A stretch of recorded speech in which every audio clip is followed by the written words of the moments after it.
Fala galera, Jesus Cop, Douglas Gonçalves por aqui para mais um Jesus Cop Podcast, o Copiando Jesus, que é o nosso podcast de quarta-feira. Toda quarta-feira a gente escolhe um tema pra gente conversar nessa mesa. Às vezes eu tô sozinho, mas hoje muito bem acompanhado aqui. E antes já de falar do tema, deixa eu mostrar quem é que tá comigo nessa mesa. Leonardo Silva. Obrigado pelo convite. Bem-vindo. Fábio Coelho. É nóis. E Dr. Johnny. A quadrilha tá completo hoje. Tá completo hoje. Por quê? Por que tudo isso? Porque hoje nós vamos falar sobre vício. Porque nós vamos falar sobre vício. E olha que legal esse texto aqui. Entre tigrinhos e a serpente. Vícios e os seus efeitos no corpo, na alma e no espírito, tá? E antes até da gente começar, eu queria te indicar um livro, que é Viciados em Si Mesmo. Nós vamos ver que tem uma linha aí que você vai perceber que há em todos os vícios, né? E o Larry Crabb aborda isso aqui muito bem no livro Viciados em Si Mesmo. O Larry Crabb dispensa comentários e apresentações. A gente já tá com vários livros dele aqui, muito abençoado por ele. Chega de Regras, O Lugar Mais Seguro da Terra. E eu queria que você pedisse esse aí para você ler também. Então o link tá na descrição aqui antes da gente começar.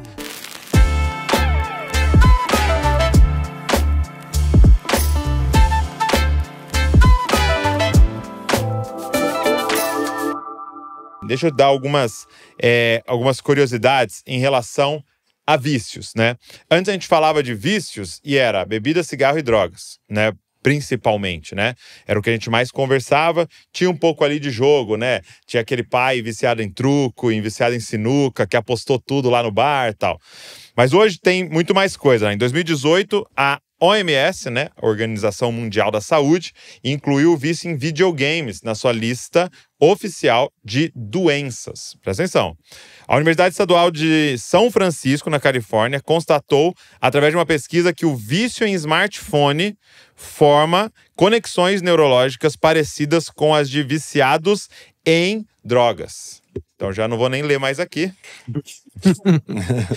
Eduardo Guedes, pesquisador do Instituto Delet, primeiro núcleo do Brasil especializado em desintoxicação digital na Universidade Federal do Rio de Janeiro, comenta: falar de si gera um prazer equivalente a se alimentar, ganhar dinheiro ou fazer sexo. E em 90% do tempo as pessoas estão falando de si nas redes sociais com feedback instantâneo. Em uma conversa normal, em 30% do tempo normalmente se fala sobre si. E segundo a Universidade da Coreia, adolescentes viciados em tecnologias como videogames, jogos online, internet e redes sociais têm maior propensão para sofrerem com depressão, ansiedade, insônia e impulsividade. A dependência também provoca alterações no balanço químico no cérebro. Então, eu queria começar com um parecer físico. O que acontece no corpo que um vício é estabelecido e quais são os efeitos do vício de uma forma geral, assim, se a gente pudesse falar. Johnny. E como que a medicina define vício? Sim. Existem muitas definições possíveis para vício. Uma delas é essa que a gente usa até com relação a tecnologias, a peças, a indústrias. Uma peça viciada é uma peça com um defeito, com uma deformidade. Então você vai ver na indústria, essa peça está com vício. Essa é uma possível definição. Uma outra definição, e aí do ponto de vista mais neurocientífico, um vício no nosso cérebro, que é desse que nós estamos falando, e se a gente for entender, eles até são a mesma coisa, deformidades. Todos nós temos deformidades porque fomos formados para ser como Cristo. Uhum. Então Deus formou um homem perfeito, o pecado nos deformou. Então todos nós somos deformados, logo todos temos vícios. Estamos tudo viciados. Exatamente. Agora, a estrutura fisiológica e neurocientífica de um vício é a mesma de um hábito. Então nós temos uma programação biológica para formar hábitos. A diferença entre um hábito e um vício é que o vício, ele é um comportamento destrutivo. O hábito é um comportamento construtivo. É que o vício, ele escraviza. O hábito, ele liberta, ele te faz livre. Mas no cérebro, a estrutura é muito parecida. Por quê? São comportamentos desencadeados por um circuito automático. que você não pensa para fazer. Se você for analisar, 50% aproximadamente, aí tem pesquisas mostrando isso, 50% das nossas ações em um dia são hábitos. A gente não pensa para fazer. Deus nos fez com uma capacidade de viver a partir de hábitos. Até para economizar energia. Economizar, é esse o propósito. Então tem 2 jeitos do cérebro funcionar. Tem até um teórico da neurociência que divide assim, o sistema 1 e o sistema 2. O sistema 1, ele gasta muita energia. Ele consome energia do córtex pré-frontal. Então você pensa para fazer, você raciocina, você pondera, você pesa, você... Agora o sistema 2 não, ele não usa córtex pré-frontal, ele não pensa. Então você faz, simplesmente faz. E aí como que você constrói isso que é o segredo? Porque ele parte lá dos gânglios da base e faz um caminho, literalmente, um caminho neural, é estrutura. O vício e o hábito são estruturas físicas no cérebro. É como se fosse uma casa que está construída ali. Um caminho que está construído. Eu até comparo hábitos com 3 coisas. Com uma casa que foi construída no seu cérebro, por isso esse nome, hábito e habitação. É uma casa. Mas ao mesmo tempo que um hábito é uma casa, um vício é um cativeiro. Então, a estrutura é muito parecida. O que está acontecendo lá é que é diferente. Um hábito é como um caminho, e literalmente é um caminho do gânglio da base até o córtex estriado, até o corpo estriado dorsal. Então, você tem... Decora isso que vai cair na prova, tá? Neurônios que vão construindo um caminho, um circuito. E isso independe do pensar. Eu tenho um estímulo, esse estímulo aciona um circuito elétrico e eu faço, sem pensar. Isso é um hábito e é um vício. Se o hábito é como um caminho, o vício é como um labirinto. Você fica preso ali.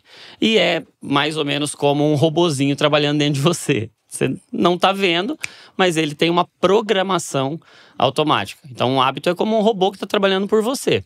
Ele trabalha a seu favor. O vício é como se fosse um vírus de um sistema que está lá te adoecendo, te deformando. As implicações físicas disso é que você, quando está diante de um vício, você tem 2 comportamentos ou 2 reações. A abstinência, que é quando eu não faço aquilo, eu começo a ter efeitos físicos. Então eu passo mal, eu sofro, eu fico irritado, eu sinto dor, eu sinto algum tipo de descontrole com relação àquilo. Então isso define um vício, a abstinência. E um outro efeito é a tolerância. Ou seja, eu vou precisando de efeitos ou estímulos novos para que aquele vício seja mantido. Ou maiores ou diferentes. Ou diferentes, tá. Então eu vou precisando de novas porções, novidades com relação àquilo. O que é um baita de um problema quando a gente está falando de substâncias como as drogas digitais, que são hoje tanto compras, apostas, jogos. Porque antes você entrava lá e comprou um negócio de R$20, falou, nossa, que top. Daqui a pouco isso não satisfaz mais. Eu preciso de comprar uma roupinha ali de 100. Exatamente. Daqui a pouco, e aí o cara tá se endividando, né? Exatamente. E agora ficou em alta, né, essa questão do tigrinho, né? Que depois que eu fui ver que alguma coisa também tá relacionada a apostas e tal. E tá muito em alta também os aplicativos de aposta, né? Tem um que usa até na propaganda Profetize, né? Caraca, eu já vi essa parada. Em que é ônibus, tipo assim, eu vou profetizar qual vai ser o resultado, né? E eu vou ganhar e tal, né? E é isso, né? Quando você pensa nesse efeito da tolerância, que se eu apostar R$10 ali, eu tenho um efeito, mas se eu apostar 100, eu vou estar muito mais ligado naquele jogo. Se tá em R$1.000 em jogo, é mais. E é assim que a galera perde família, perde casa, perde tudo, né? Nesse vício do jogo, por exemplo, né? Tá, como é que a gente poderia colocar hoje aqui o que a palavra de Deus diz sobre isso, né? Então a gente viu a medicina falando sobre isso e categorizando até como doença, né? A questão dos vícios e, como eu falei aqui, até o vício em videogame entrando nessa lista. Como é que a gente poderia olhar de forma teológica, né? O que a Bíblia... Tem algum outro nome que a Bíblia dá para vício? Então, tem 2 textos que eu tava pensando, quando né, que a gente tava pensando sobre esse tema. Um que é 1 Coríntios 6,12, que é até, né, muita gente usa até meio fora de contexto, que diz o seguinte: tudo me é permitido, mas nem tudo me convém. Quando as pessoas citam esse texto, elas param aqui. Elas nunca lêem o resto, né? Então, o que diz o resto? Tudo me é permitido, mas eu não deixarei que nada me domine. Então, esse é um texto que o que ele está falando? Ele está falando que coisas lícitas podem gerar domínio e escravidão na minha vida, e eu tenho que evitar coisas lícitas que criam esse tipo de domínio. Ou seja, é um comportamento que gera escravidão da minha mente, das minhas emoções, e isso afeta toda a minha maneira de viver, e eu me torno dependente disso, né? Então esse é um texto que fala sobre domínio. E outro texto que também é 2 Pedro 2,19, diz assim: prometem-lhes liberdade, mas eles mesmos são escravos da corrupção, pois o homem é escravo daquilo que o domina. Então vício é uma escravidão. Sim. Por quê? Porque se esse comportamento que ele explicou está gerando uma escravidão da minha vida, isso é um pecado. Porque isso se tornou um Deus. Então, Porque muitas das coisas que a gente falou aqui, a sociedade vai ver como lícita.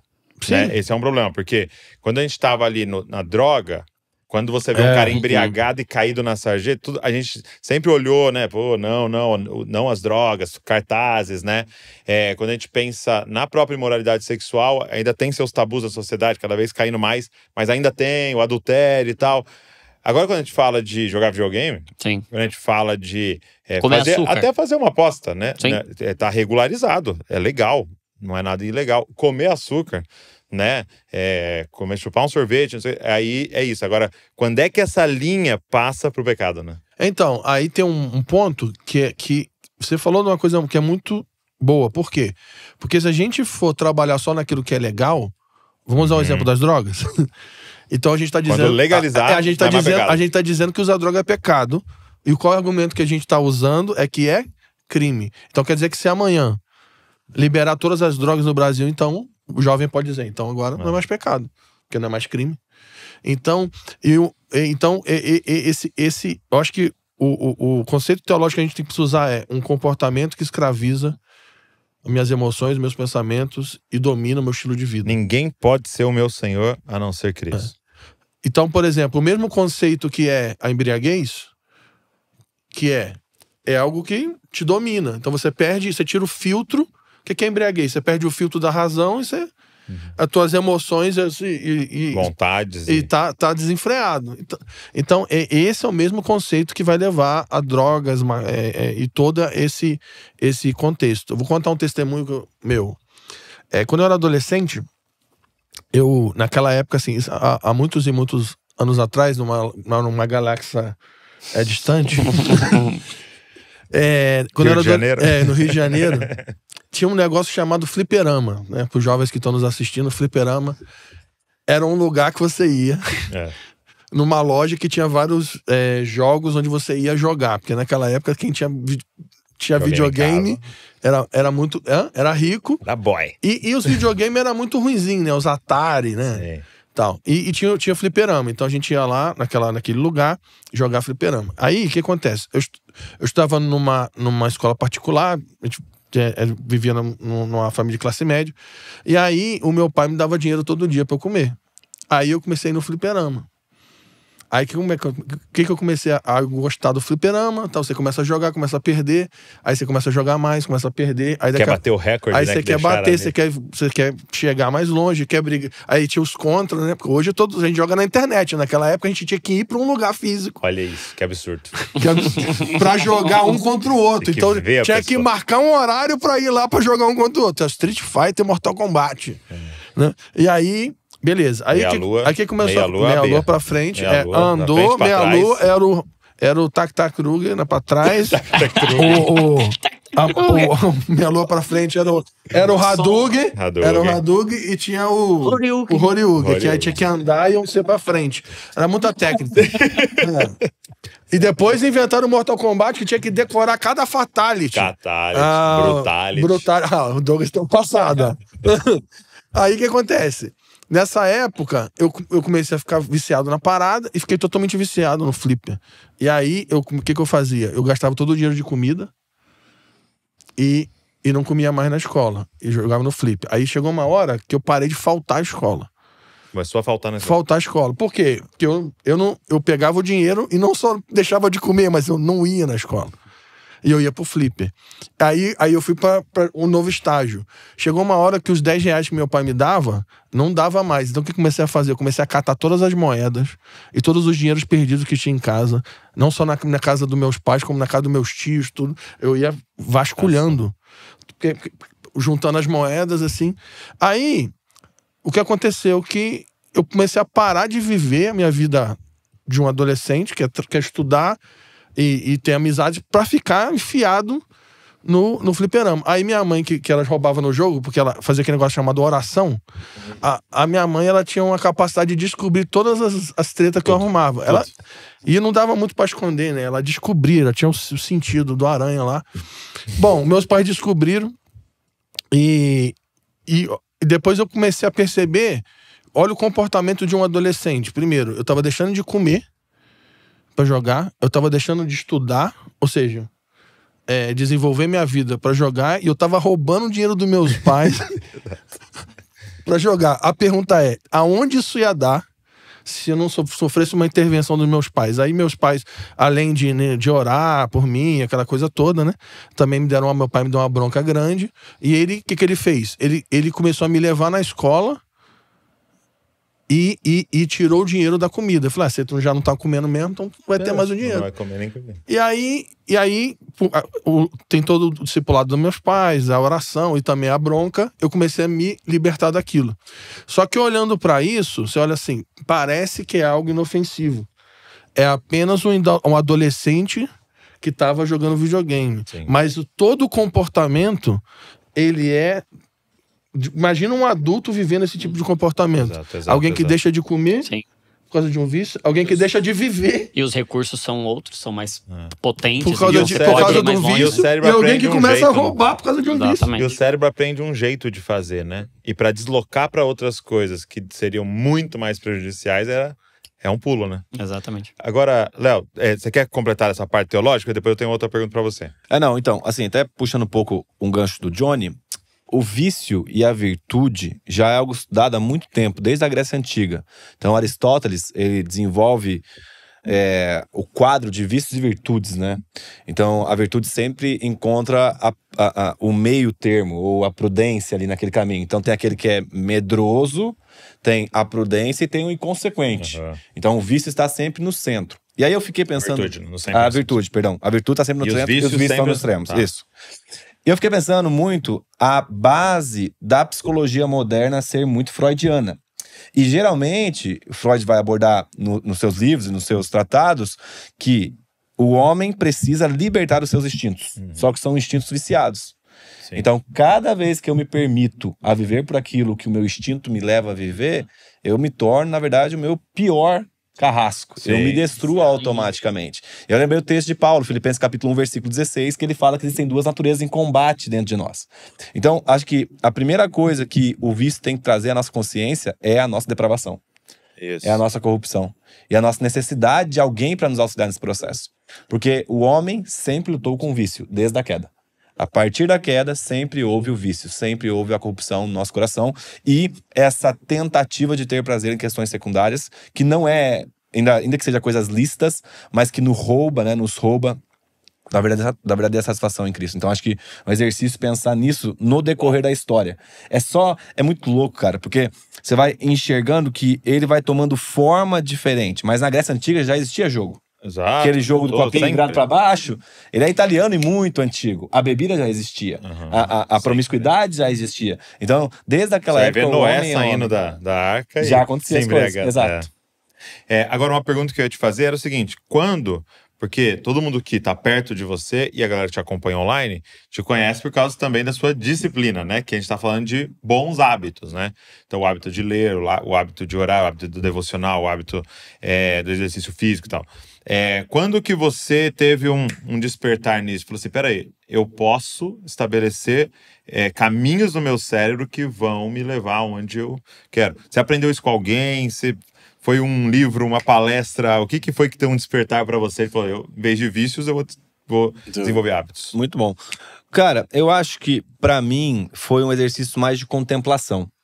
Então, a influência do meio onde eu nasci de novo, onde eu me converti, era muito pesada em torno de oração, jejum, leitura da palavra. Então, meu sogro, e minha sogra, né, no caso, os pastores da igreja, antes de eu casar com a Ellen, eles sempre foram muito de orar. Então, eu contemplando aquilo, a minha mente foi renovada também pela comunhão dos irmãos.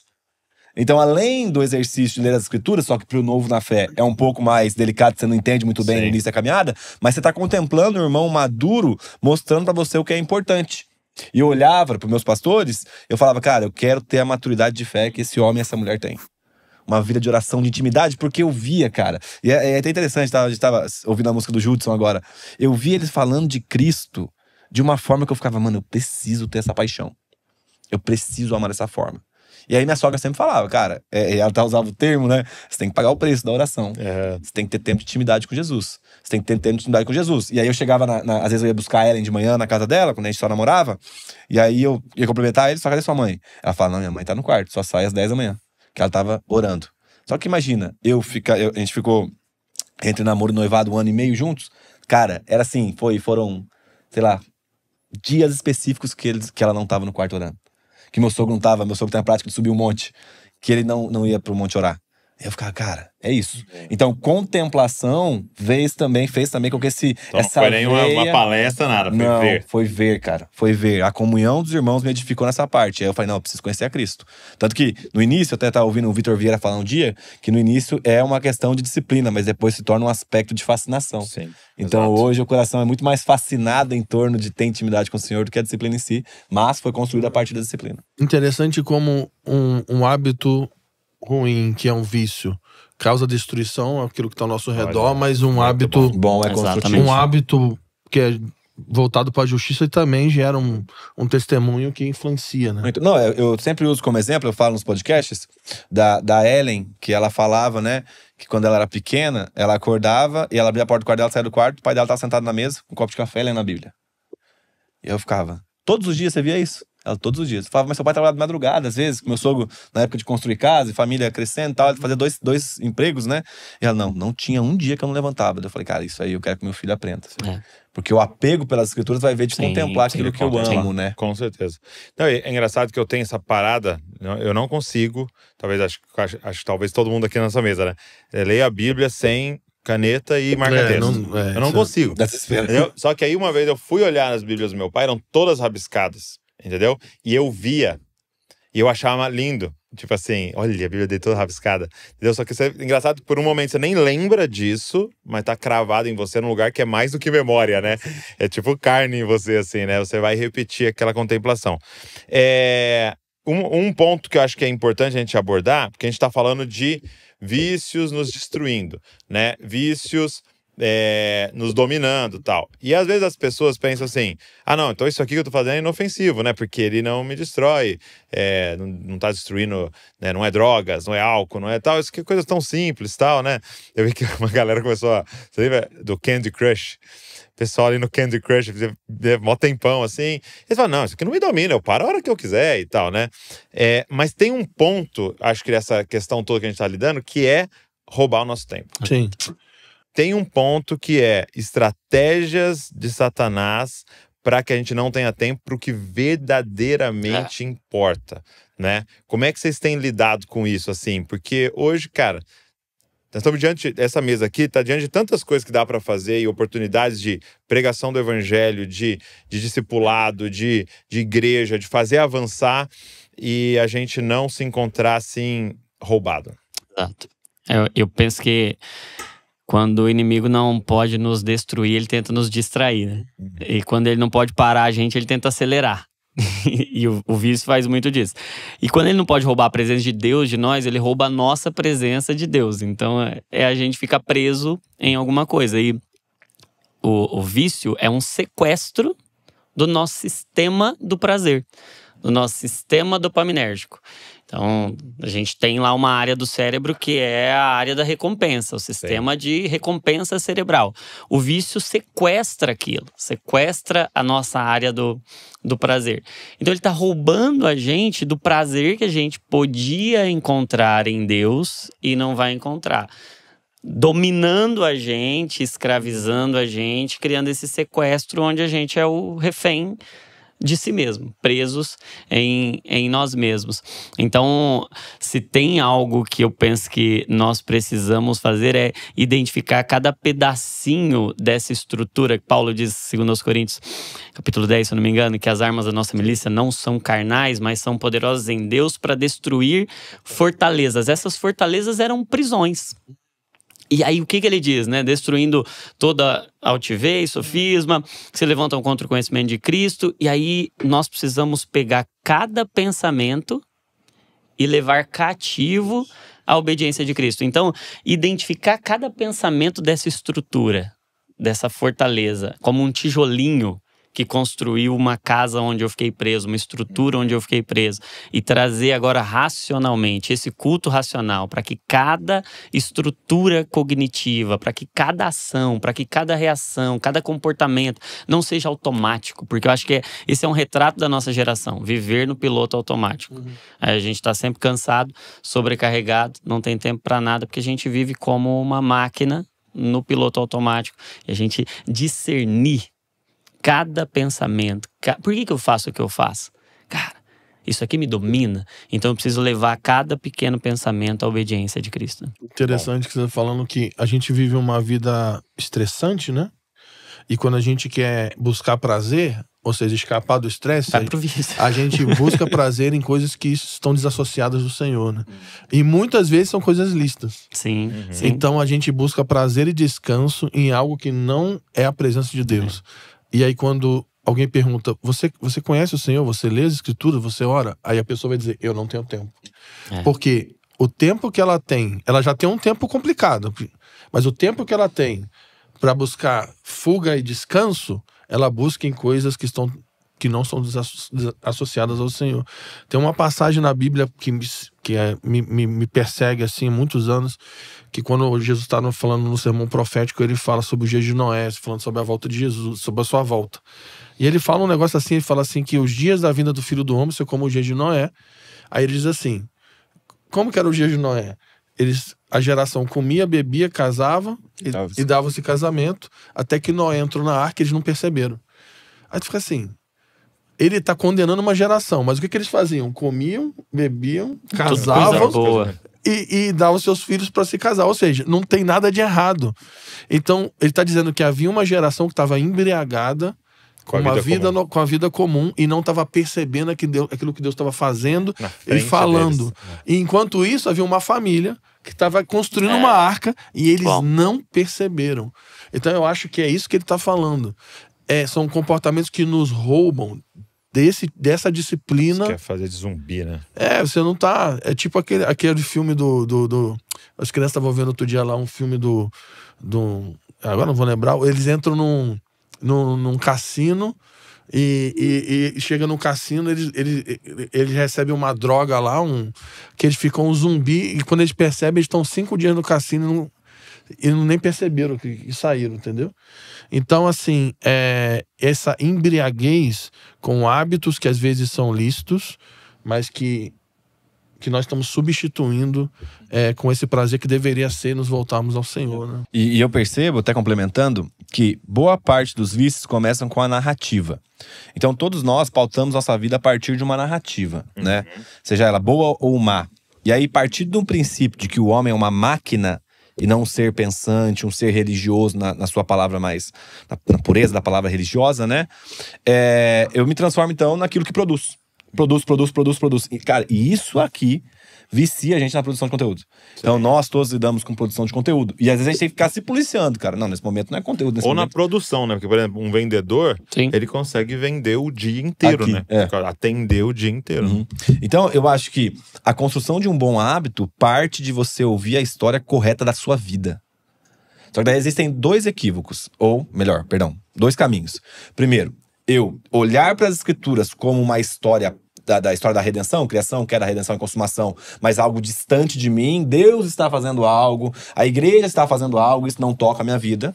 E aí se torna uma fé distante. E aí também corremos o risco de fazer uma fé individualizada, que é a ideia de Deus estar trabalhando para mim, as coisas vão dar certo na minha vida e tudo mais. Então, como que funciona a construção de um novo hábito? A partir do evangelho. Então eu vejo que Deus está contando uma história do qual eu sou co-participante dessa história por meio de Cristo. E aí, os hábitos que eu construo agora é de acordo com a era onde Cristo governará esse mundo. Então, esse é o pensamento. Aquilo que eu estou fazendo hoje acontecerá no milênio? Ou tem valor, contribui para o milênio? Porque, suponhamos, hoje não deu tempo de terminar o trabalho. Cara, em suma, aquilo que Deus está realizando na Terra não foi afetado pela minha incapacidade, pela minha finitude. Né? É interessante que Pierre Hadot, um filósofo agora até moderno, ele vai falar que o animal não filosofa e Deus não precisa filosofar, porque a filosofia ela é para homens finitos, ela é para a humanidade que é finita. Então nesse quesito fica um questionamento para mim. Eu me considero como uma máquina que cumpre aquilo que é proposto para mim, ou eu me considero como um ser pensante, que questiona o que está sendo proposto. E é isso, né? É trazer cada pensamento cativa a Cristo. É o evangelho alcançar cada mínima estrutura da minha psique. Jogar luz em tudo. Né? Em cada pedaço dela, E é até triste, em certo ponto, que você percebe, e é logicamente que poderia entrar em outras questões, mas hoje não é tão valorizado a criação de um filho, cara. Diante de uma construção de um bom trabalho. Mas porque como uma máquina, isso atrapalha, né? Entende? Então, como eu quero produzir, ter 2, 3 filhos me atrapalha na minha produção. Eu podia ter muito mais dinheiro, pô. Exato. Se eu não tivesse 2 filhos. Podia ter muito mais, podia ter viajado mais, podia ter... E aí não é um vício prático de alguém que consome uma bebida, usa droga. Não, é um vício de coração. É viciado em si mesmo, a falta da virtude de contemplar que a criação de uma criança é talvez uma das posturas mais nobres. Então, mas isso é um ponto muito importante para mim, e essa é a minha análise, lidando com o que a gente está lidando hoje, desse adoecimento em massa.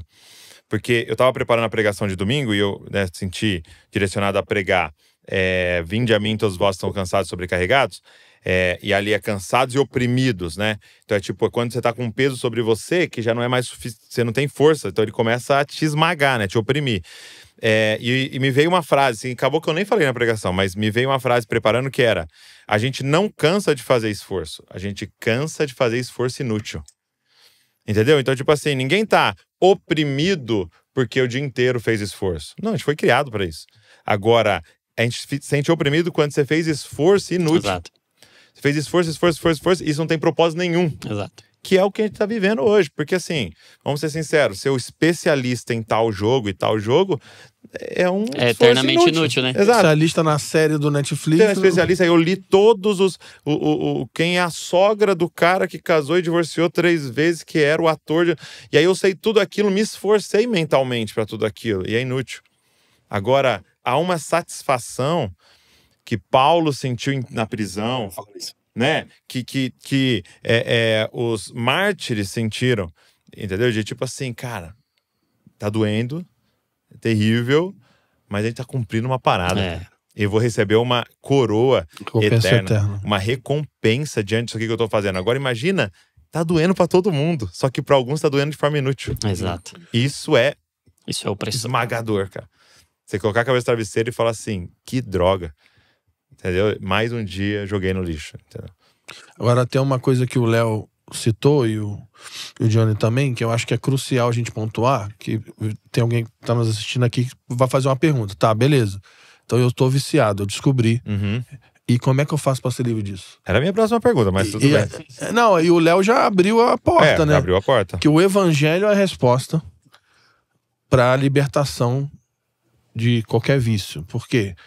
O vício é uma doença. Sim. Só que a gente sabe que Cristo é aquele, o Deus encarnado que desceu, se humilhou e subiu ao madeiro. Ele levou sobre si as nossas dores, as nossas enfermidades, as nossas mazelas na cruz. E com a morte de Cristo nós morremos com ele, e quando ele ressuscita nós ressuscitamos com ele. Paulo diz em Colossenses que ele rasgou a dívida que tínhamos com o Senhor na cruz. Ele esmagou o poder dos principados e potestades, ele destruiu o poder da morte. Nós éramos escravos da morte, nós éramos escravos do pecado, nós éramos escravos do império das trevas, e todo aquele que se submete ao senhorio de Jesus e recebe o evangelho, ele é livre. Então, a resposta para a libertação de um vício não é apenas se esforce. Não. Porque isso é muito subjetivo. Não, você tem que se esforçar mais. Sim. Então não tem a ver com aquilo que isso aí é inútil o esforço. Não tem a ver só com o que você faz. Não, a força de vontade não é suficiente. Tem a ver com aquilo que Cristo já fez. Então, é baseado naquilo que ele fez na cruz.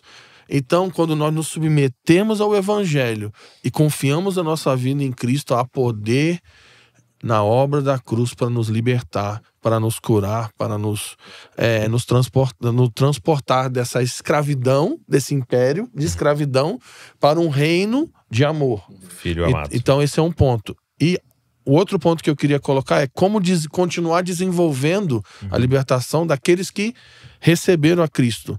É por meio da comunhão. Okay. Porque Gálatas 5 vai dizer o seguinte: existe as obras da carne, que escravizam, e existe aqueles que são guiados pelo Espírito. Então, o que a gente está falando aqui? O que é um vício? É obra da carne. Você está sendo dominado pela carne, e essa carne está te levando a hábitos que estão dominando o seu pensamento, o seu estilo de vida. Então, como é que você luta com isso? Sendo guiado pelo Espírito. Só que lá em Efésios 5, quando Paulo vai dizer o seguinte: os dias são maus. Então, você precisa aprender a remir o tempo. Ou seja, aprenda a viver melhor, pô. Você não está vivendo bem, então vamos remir a maneira de viver. Aí ele diz, como? Não vos embriagueis com vinho. Ele está falando de vício. Olha lá. Aí ele diz o quê? Enchei-vos do Espírito. Aí agora ele vai dizer, como faz para ser cheio do Espírito? Falando entre vós. Comunitário, né? Ele está com salmos, hinos, está falando sobre comunhão. Está falando sobre uma adoração comunitária, e ele termina como? Sujeitando-vos uns aos outros. Então, o poder do evangelho nos liberta, e a comunhão nos empodera no processo de santificação para crescer nisso. E é engraçado que a ciência concorda com isso, né? A gente ia te falar, porque você por um tempo trabalhou ajudando, e até hoje, né? Ajudando pessoas a se libertarem de vícios. Começou até a trabalhar até com tabagismo e tal, né? Qual é a correlação que você fez nesses anos aí do que é esse efeito do evangelho de forma física? A correlação é que o evangelho é a cura. Que a mente de Cristo é a cura. O que acontece para nossa mente? Porque o que acontece? O que hoje tem de mais, assim, a descoberta da neurociência com relação aos vícios. A grande descoberta é que o ambiente é mais poderoso do que a vontade. O que mudou você? Aquilo que ele falou sobre o do sogro, né? O que a proposta do evangelho é falando entre vós, sujeitando-nos uns aos outros, a comunhão. O que é isso? Um ambiente. Então, o que mais muda uma pessoa é o ambiente. É o ambiente dela. Por isso que a contemplação nos transforma muito mais do que o livro que eu li. Eu nunca li um livro sobre ser brasileiro, aquilo que você fala. Mas, cara, eu contemplo a cultura brasileira, então isso me faz mais poderoso. Então o ambiente, e aí tem algo interessante, porque no livro o Larry Crabb fala algo interessante. Ele diz que todo vício, ele parte de uma tentativa de satisfação imediata. Então o que é essa busca, esse vício em mim? É uma tentativa de me dar prazer agora. Então, eu quero um prazer agora. E o que o evangelho vai trazer? Dois pilares, a espera e a esperança. Você pode esperar por causa da bendita esperança. Você não precisa satisfazer tudo que você quer satisfazer de prazer agora. Você pode, inclusive, sofrer agora. Você pode, inclusive, morrer agora. Por causa de uma bendita esperança. Então, ele fala de um adiamento de prazeres. Eu posso adiar, eu posso esperar. Por conta de um adiantamento de esperança. Cara, eu sei o que tenho. Eu sei o que me aguarda. Pode ser experimentado agora. Então eu tenho um prazer que eu posso adiantar para agora, e eu tenho um prazer que eu posso esperar. que eu não preciso fazer agora? E aí o Léo tava falando sobre narrativa, né? O que é hoje, em termos de psicoterapia, de medicina, de neurociência, que a gente entende como, ó, isso aqui resolve o problema dos vícios, isso aqui muda. São 5 ingredientes, até escrevi isso no Divinamente. Os 5 com A, pra ficar... Sempre. Padrão. Que surpresa. São os nossos atributos. Cara, o evangelho tem que alcançar cada um dos nossos atributos. O que é atributo? É aquilo que a gente recebeu. Então você tem na sua epigenética e na sua genética um monte de coisa que já está predispondo você. Então seu avô lia a Bíblia. Então você é predisposto a ler a Bíblia porque a sua epigenética carrega ativações e desativações de comportamentos que você fica mais propenso ou menos propenso. Então, os seus hábitos e os seus vícios têm a ver com a sua genealogia. Por isso que a Bíblia tem genealogia em quase tudo. Porque você é resultado também dos hábitos dos seus pais, dos hábitos dos seus avós. Isso não tem a ver com maldição hereditária, tem a ver com genética e epigenética. Em Cristo, não tem maldição hereditária.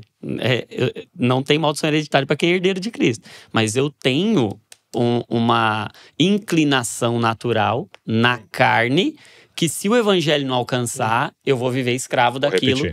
Eu vou repetir. Então tem os atributos, tem as angústias. Ou seja, eu crio hábitos para me proteger daquilo que a minha família sofreu e daquilo que eu sofri.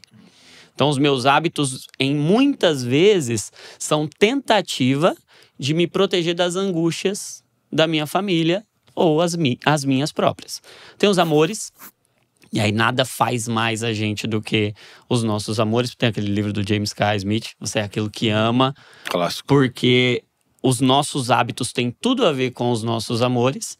Tem a nossa agenda, porque a gente faz aquilo que a gente agenda para fazer, senão a gente vive num piloto automático. Nós somos o resultado da agenda que nos é dada. Então, se você vive de acordo com a agenda do reino de Deus, você vai viver de acordo com a vontade de Deus. Se você vive de acordo com a sua agenda. E, por último, o 5º A é o ambiente. E esse é o que mais nos transforma. Esse é o que mais nos faz. Então, o evangelho vai mudar os meus atributos, porque ele vai me dizer que eu não sou quem eu acho que eu sou. Eu sou um filho amado de Deus. Ele vai trazer uma narrativa nova para os meus sofrimentos, para as minhas angústias. Ele vai mudar quem eu amo e o que eu amo. Ele vai mudar a minha agenda e ele vai fazer o principal. Ele vai me colocar num outro ambiente. No ambiente de contemplação da presença de Deus, no Santo dos Santos e num ambiente de comunhão. Então, tudo que o evangelho faz é mudar essa nossa natureza, mudando e transformando nossos vícios em virtudes, transformando nossos hábitos. E por isso que todos deveriam ler divinamente. Exatamente. E salmoterapia. Salmodiando é o salmoterapia, entendeu? Falando entre voz com salmos. Pegando o gancho do ambiente. Tem um link aí do combo. Tá embaixo. Salmoterapia divinamente vai estar aqui embaixo. Foi embaixo. Até pegando o gancho do ambiente, é interessante que o vício, ele é sempre uma fuga da realidade. E aí, exatamente, me assusta um pouco a minha, vamos colocar nesse e-mail, né? A minha geração ser uma geração tão fraca e ao mesmo tempo também muito terapêutica. Muito voltado ao remédio, como que eu falo isso cientificamente, enfim. Que é uma, muito dado ao remédio. Vezes, fuga da realidade. Exato, porque me dói saber que o mundo é mal, né? Me dói saber que a realidade é dura, entendeu? Minha mãe tinha uma frase, se eu não te ensino em casa, o mundo vai te ensinar lá fora. Sabedoria. Minha mãe é a maior filósofa que eu recebi na minha vida. Mas vamos seguir.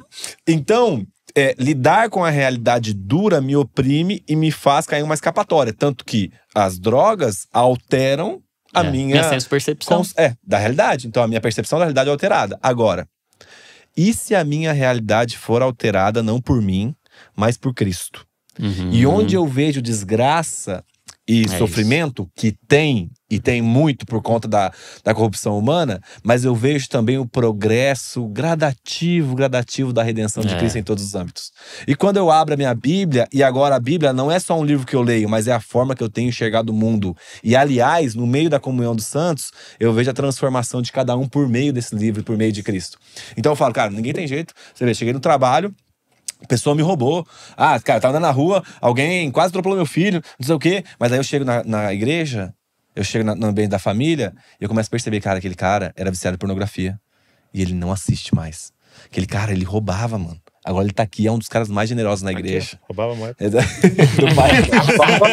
Roubava a mãe, né? A mãe. Roubava a mãe. Era 50 centavos, mas era da mãe. Então eu acho que a nossa fuga da realidade, na verdade a nossa transformação da realidade vem por meio do evangelho. Onde eu vejo sim a desgraça, mas eu vejo a oportunidade da manifestação da redenção de Cristo, né? Em momentos difíceis são momentos que as duas coisas se manifestam, né?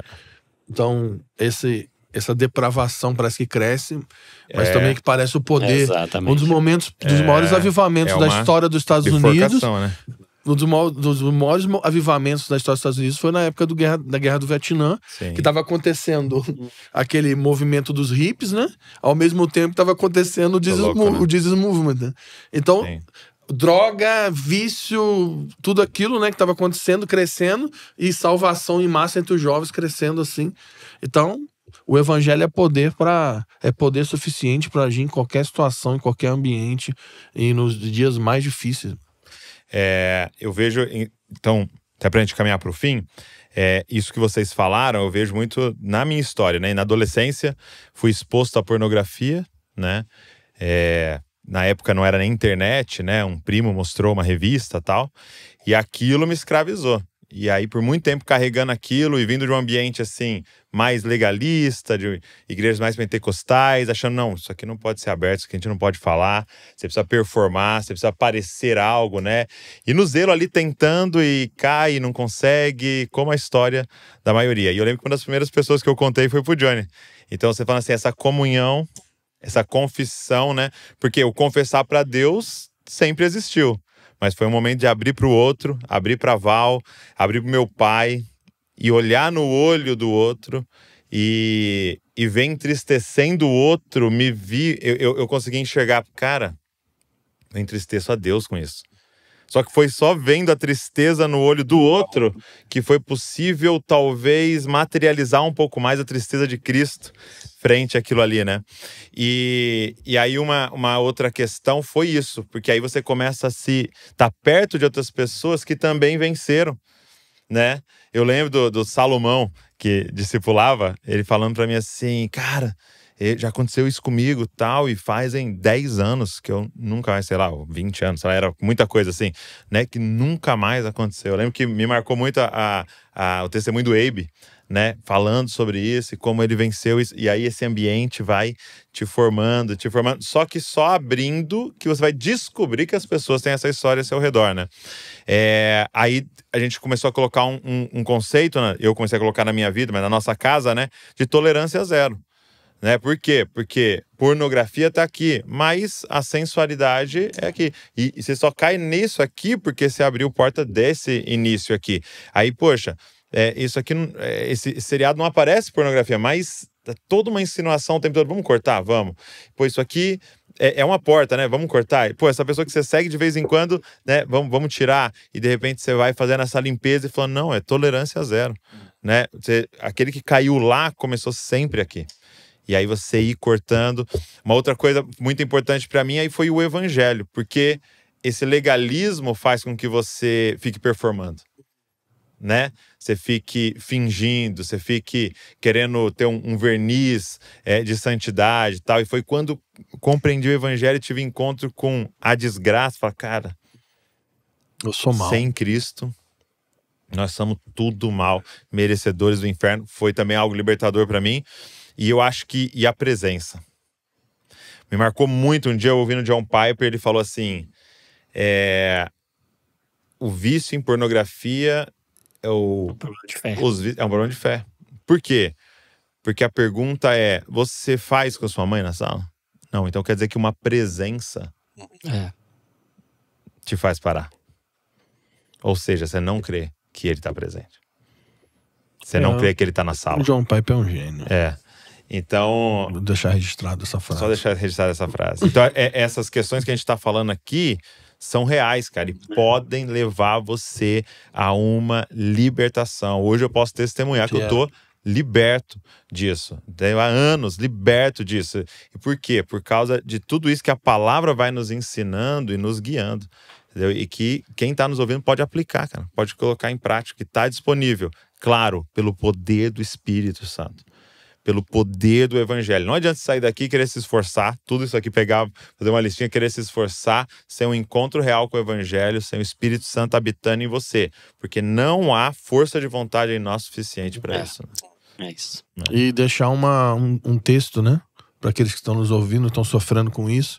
Tiago diz, né? Confessai os vossos pecados uns aos outros e orai uns pelos outros para que sejam curados.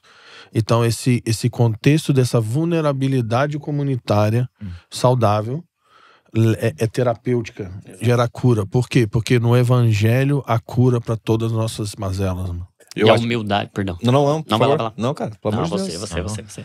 Vamos falar. Depois ele termina melhor que eu, vai ficar mais bonito. Eu acho que um outro texto, para então alguém que também sofre com isso, não tem o filtro, não sabe filtrar o que cabe e o que não cabe, é o texto de Filipenses clássico de Paulo, né? 4:8. Finalmente, irmãos, tudo que é verdadeiro, tudo que é respeitável, tudo que é justo, tudo que é puro, tudo que é amável, tudo que é de boa fama, se alguma virtude há, ou sabedoria, né? Ou se algum louvor existe, seja isso que ocupe o pensamento de vocês. O que também aprenderam, receberam e ouviram de mim, e o que viram em mim, isso é louco. O que viram em mim. É isso. Ousado. Isso ponham em prática, e o Deus da paz estará com vocês. O vínculo que Paulo faz daquilo que tá na minha cabeça e vai acabar vindo como consequência nos meus atos é absurdo. Então mas essa série, cara, não é cristã. Posso assistir? Cara, é amável, é justo, tem virtude, é respeitável? Vai formar algo bom em você. Essa contemplação, o Jonas, até citando ele aqui mais uma vez, eu tô citando ele no podcast, no Teologia Pra Quê? Até que ele venha. Até que ele venha. Isso, então você tá aqui. Tá certo. O Jonas fala Queremos você aqui, Jonas. O exercício do crente, ou melhor, do filósofo cristão, é fazer filosofia em cima da verdade do adversário. E mostrar como isso converge a Cristo. Então existem diversas séries, músicas e conteúdos que não têm o selo gospel ou cristão, mas que exibem virtude e podem também me formar de alguma forma. Então eu acho que e tem também o que gera em você, né? Porque talvez uma série nele aqui não vai gerar nenhum gatilho, não vai levar o pensamento dele para lugares escuros. Mas para mim, pode ser que sim. Talvez me leve. Por exemplo, você vê uma série... Essa autoavaliação era também... Uma série com drogas, por exemplo.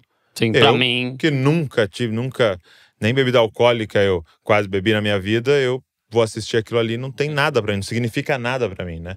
Talvez pra um outro irmão que, cara, foi uma luta pra sair disso, aquilo ali vai fazer muito mal. A mente dele vai ser atraída pra lugares escuros. De acordo com a sua própria concupiscência, né? E cada um tem uma base ali onde foi formado, né?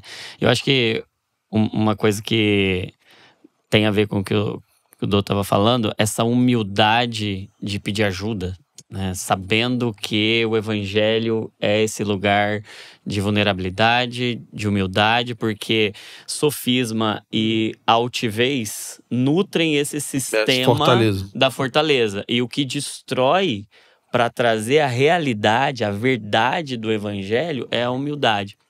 Então você ter humildade de poder chegar, pedir ajuda, confessar um vício, ainda que seja lícito, porque tem o pecado e tem o embaraço, né? Paulo diz, deixando o pecado e o embaraço. E às vezes não é um pecado propriamente dito, mas é algo que te embaraça. É o exemplo de jogar videogame. Não é um pecado, sim, mas é algo que pode embaraçar. Mas a gente tratar como isso, cara, eu tô embaraçado nisso aqui. Mas se te domina, se torna um pecado.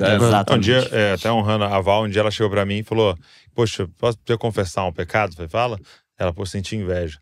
Entendeu? E, poxa, quantas vezes a gente sentiu e a gente não coloca. Ela falou, quero colocar isso pra fora, eu tava numa situação, senti inveja. E descreveu a situação e tal, oramos juntos. Então é esse caminho, né? Essa radicalidade, eu dependo de Cristo, eu dependo do outro. É isso. Eu dependo de Cristo, eu dependo do outro, né? Acho que era uma boa hora pra ele confessar aquele pecado de torcer pro time errado, né? Então, a Bíblia diz sede santos. É verdade. Então tá tudo certo. Seguinte, você que tá aqui com a gente até agora, né? Como foi citado Jonas Madureira aqui, eu ia convidar você para a conferência de Zascope, que vai acontecer 3 de agosto. Pelo amor de Deus, esteja em São José dos Campos nesse dia, dá um jeito, meu amigo. Pega um foguete, alguma coisa, vem pra cá que vai ser demais. Provavelmente estão nas últimas vagas, eu não sei exatamente a data que sai esse podcast, mas vão estar nas últimas vagas aí, então corre para fazer a sua inscrição para você estar aqui com a gente. Vou deixar o link aqui na descrição, se inscreve para que a gente possa juntos ter um dia inteiro pensando em Cristo. Jonas Madureira, Bob Sorg, Fábio Coelho, eu vou estar lá, Val, Laura, Alessandro Vilas Boas e os Bravos vão estar ministrando. Vai estar todo esse time, todo mundo vai estar lá. E hoje, então vou deixar o link aqui na descrição pra você fazer a sua inscrição, ok? E hoje nós temos a honra de receber alguns alunos da Dizascope School para assistir o podcast ao vivo aqui. E foi muito bom receber vocês. Em breve vai abrir novamente inscrições para a Dizascope School em 2025. Fique ligado em tudo, segue aí o Dizascope School pra você receber tudo aí. Obrigado, meus amigos. É nóis. Esse papo tão abençoador. Quadrilha completa. Prazer. Obrigado, Natan. Obrigado a todo mundo. Deus abençoe vocês. E não se esqueça, vocês são cópias de Jesus. Valeu.